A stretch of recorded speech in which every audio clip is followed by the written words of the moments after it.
नमस्ते बाल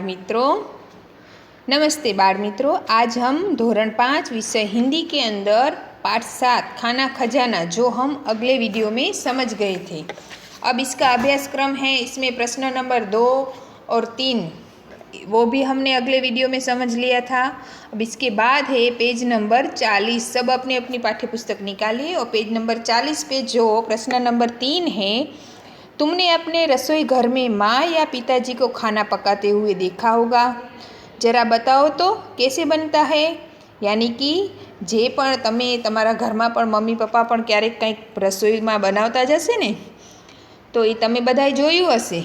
पण हवे तमे कहो के आजे नीचे आपेली छे 3 वस्तु कई रीते बने। जेम के पेलुं छे बेसन के पकोड़े, एटले के बेसनना आपणे जे कहीए ने चणाना लोटना भजिया, एने बेसनना पकोड़ा पण कही शकाय। बीजू छे गेहूं से रोटी और तीसरा है दूध से चाय। एटले के आ तमे कई रीते बनावो एनी रीत तमने लखवानी छे, तो ए तमारे रफ नोटमां लखवानी रहेशे तमारी रीते, अथवा तो तमे तमारी मम्मी पासे पण पूछा करी शको छो, एनी पण मदद लईने तमे आ रफ नोटमां लखी शको छो। अब प्रश्न नंबर 4 है, चित्र में माँ को खाना बनाते हुए दिखाया गया है। आगळ जे प्रश्न आ जे चित्र आपेलुं छे पाठमां, एना अंदर माँ छे ई रसोई बनावे छे ने एवुं बतावेलुं छे ने चित्र। अब क्या खाना बनाना केवल माँ का ही काम है? नहीं तो बताओ और कौन कौन खाना बना सकते हैं। एटले के जो माँ एक ज आपणे खावानुं बनावीने न आपे, एना सिवाय आपणा घरमां घणा एवा होय छे के जेने खावानुं बनावता आवड़तुं होय छे। जेम के पिताजी छे, भाई भाभी, આપણે પોતે પણ, આપણી બેન છે, કાકા કાકી છે, સંયુક્ત કુટુંબમાં રહેતા હોય તો આપણા ઘરમાં ઘણા બધા એવા સદસ્ય છે કે એને પણ ખાવાનું બનાવતા આવડતું હોય છે। તો આ બધાના નામ તમારે રફ નોટમાં પ્રશ્નોના જવાબમાં લખવાના છે। હવે પ્રશ્ન નંબર 5 છે, નીચે दी गए चित्र को देखकर कहानी बनाइए। જો આ એક વાર્તા છે। હવે એના 4 ચિત્રો આપેલા છે। પહેલું ચિત્ર છે, હવે આ વાર્તા કઈ છે તો એ તમને જ્યારે હું કહાની કહું એના ઉપરથી ખબર પડશે। તો સાંભળો શું છે કહાની।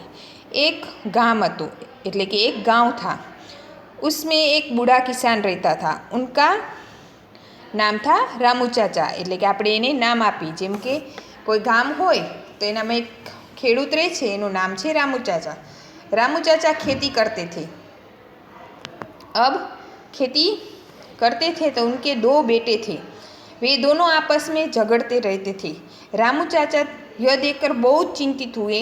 उन्होंने अपने बेटे को बहुत समझाया पर उन पर इसका कोई असर नहीं हुआ। એટલે કે જો આપેલું ચિત્ર આપેલું છે, આના અંદર 2 છોકરાઓ છે જે કેવા વઢ્યા જ કરે છે ને, દેખાય છે ને ઝઘડે છે, એ ખેડૂતના 2 દીકરા છે। હવે એ શું કરે છે, એ રામુ ચાચા છે, આ રામુ ચાચા છે એ પોતાના છોકરાઓને સમજાવતા બીજા ચિત્રમાં કહે છે,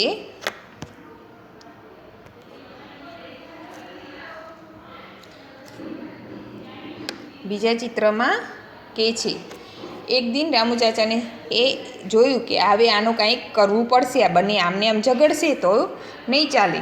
એટલે શું કર્યું, એને એના માટે કંઈક એક ઉપાય વિચાર્યો।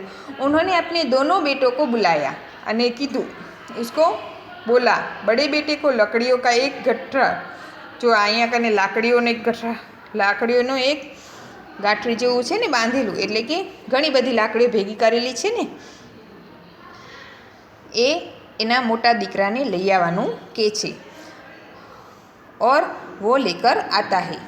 फिर उसको बोलते हैं कि गट्ठे को खोलकर एक एक लकड़ी तोड़ने के लिए कहा। એટલે કે હવે એ બંને પોતાના દીકરાને ભેગા કરે છે અને કહે છે કે હવે જે આ લાકડીઓનો ગઠ્ઠો લઈ આવ્યા છો, તમે ઘણી બધી લાકડી ભેગી કરીને લઈ આવ્યા છો, તો હવે આ બધી લાકડીઓને એક એક કરીને તોડો। તો એ બધી લાકડીઓ છે એ એક એક કરીને 2 છોકરાઓ છે એ વારા પરથી બધી લાકડીઓ તોડી નાખે છે અને પોતાની બરાબર તાકાત લગાવીને બધી લાકડીઓ તોડી દે છે। હવે એ કહે છે કે હવે બીજું જ આવી રીતના એક ગઠ્ઠો લઈ આવો, એટલે કે પાછી આવી લાકડીઓ બધી ભેગી કરી અને એનો પૂરો બાંધી આવો। તો બીજો લાકડીનો એ પૂરો બાંધે છે. બંને જણા જો આ દેખાય છે ને ચોથા ચિત્રમાં, બંને જણા આવો જ એક લાકડીનો પૂરો બાંધીને લઈ આવે છે. હવે એ કહે છે કે હવે આ બધી લાકડીઓને એક સાથે ભાંગો. એટલે કે આ એક એક કરીને તમે એટલી વાર ભાંગતા હતા લાકડી, હવે એમ નહીં, બધી એક સાથે તમે લાકડીઓ ભાંગો. તો બંને શું કરે છે, પોતાનું તાકાત અજમાવીને બંને લાકડીઓ તોડે છે, પણ લાકડીઓ ભાંગતી નથી. અને ત્યારે એને એના પિતાજી છે, જે ખેડૂત છે, रामू चाचा किसान है, वो बोलते हैं देखो अब तक आपने बारी बारी से लकड़ियाँ तोड़ी तो टूट गई, मगर एक साथ लकड़ी का गट्ठा टूटा नहीं टूटा. तो मैं भी यही समझाना चाहता था कि आप दोनों अगर ऐसे ही झगड़ते रहोगे तो आप दोनों की एकता टूट जाएगी, मगर अगर आप दोनों एक साथ मिलजुल कर रहोगे, એટલે કે હળીમળીને રહેશો તો તમારી એકતા ક્યારેય કોઈ તોડી નહીં શકે. એટલે કે આ શું કહેવા માગે છે, આ કહાનીને આપણે શું શીર્ષક દઈ શકીએ, એકતા મેં હી બલ હે. એટલે કે જેટલા આપણે હળીમળીને ભેગા થઈને સંપીને રહીએ તો આપણે કોઈ અલગ કરી શકતું નથી. પણ જો આપણે એકબીજાથી ઝઘડ્યા કરીએ તો આપણા વચ્ચે ઘણા એવા હોય છે કે જે આપણા ઝઘડા કરાવતા હોય, આપણા વચ્ચે ફૂટ પાડતા, આપણા સંબંધોને ખરાબ કરતા હોય છે. તો આવું ક્યારે થવું જોઈએ નહીં અને હંમેશા હળીમળીને રહેવું જોઈએ. તો આ વાર્તા તમને સમજમાં આવી જ ગઈ હશે. હવે એના પછી છે पेज नंबर 41 पे स्वाध्याय दिया गया है. इसमें पहला प्रश्न जो है, दोनों चित्र ध्यान से देखिए, चित्र में 10 अंतर है. यानी कि पहला चित्र और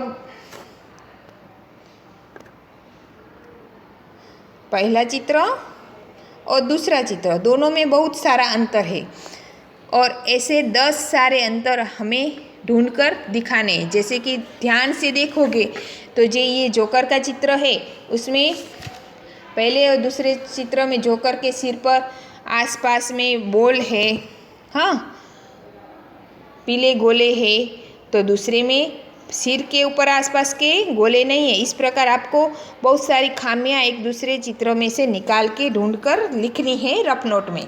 अब प्रश्न नंबर 2 है, पढ़िए, समझिए और लिखिए. तो उदाहरण दिया ही है लड़का और लड़के, यानी कि एक वचन और बहुवचन है यहाँ पे, लड़का तो लड़के. अब इसके ऊपर से आपको जिस प्रकार पहला उदाहरण है, ये पहला उदाहरण है, इसके आधार पर सारे दूसरे सभी वाक्य मैंने यहाँ पे लिखे ही है.